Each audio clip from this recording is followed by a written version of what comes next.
Brain. We all have one. Well, most of us at least. Without the heart, even this brain is worth nothing. Hi, my name is Mohammed, and today I will be introducing a potential cure for cardiac arrest and sudden death. It is a necessity for every living creature. The brain is involved in the interpretation of light, smell, sound, and pain. The various parts of the brain control our breathing, the blood pressure, the release of hormones, and so much more. And just like everything else that exists in the world, it can also undergo damage. Cardiac arrest or sudden death involves the heart to stop functioning, and so no more blood will be pumped to the brain and other body organs. What does blood carry? Oxygen. As such, this disruption in the blood and therefore the oxygen supply to the brain can lead to hypoxic conditions in the brain, such as cerebral edema and intracranial pressure.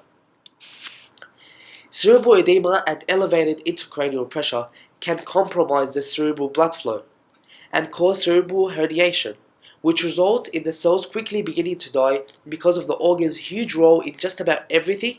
This can lead to serious disability or death, depending on how long it is deprived of oxygen. As the cells begin to die, the functionality of the brain begins to decrease gradually. Depending on which area of the brain does not receive the blood, usually corresponds to which functions that will be lost.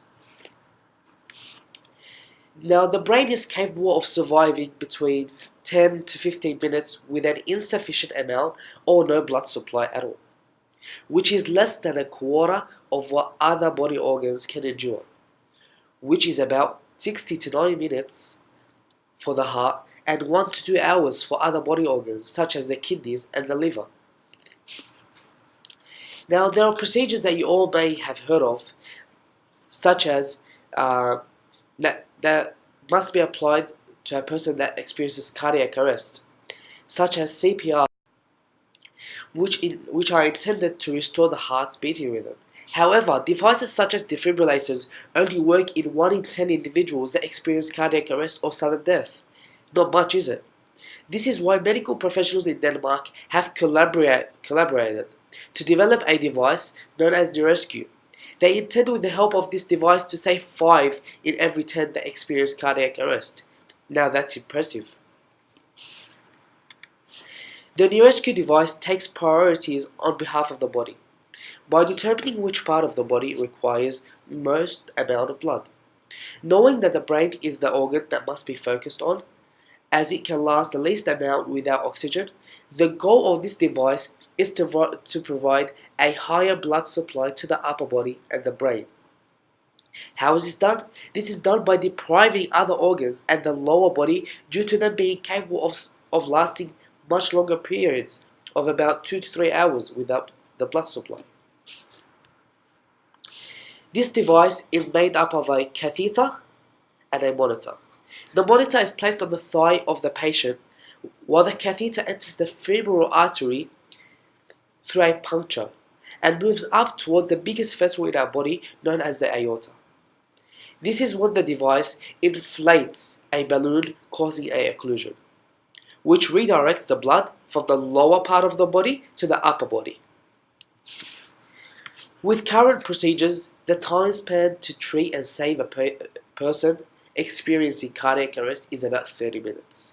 However, with the use of the Neurescue device, this time span can be increased to 1 to 2 hours. The role of the device is to work in conjunction with a defibrillator.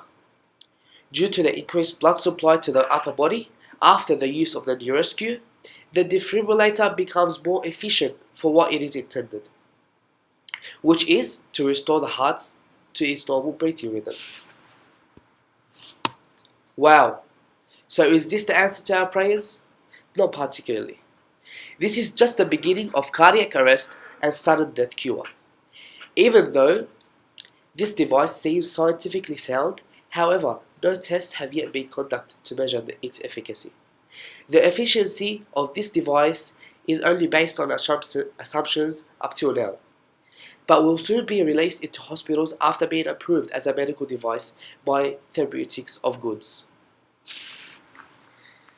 The Rescue is not intended for personal and home use, and a trained medical practitioner is only allowed to administer it on a suffering patient.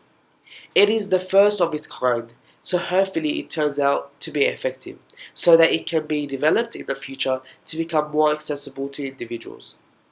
For anyone wanting to do further research, here are the references, and to keep up to date with about the device, please visit www.derescue.com.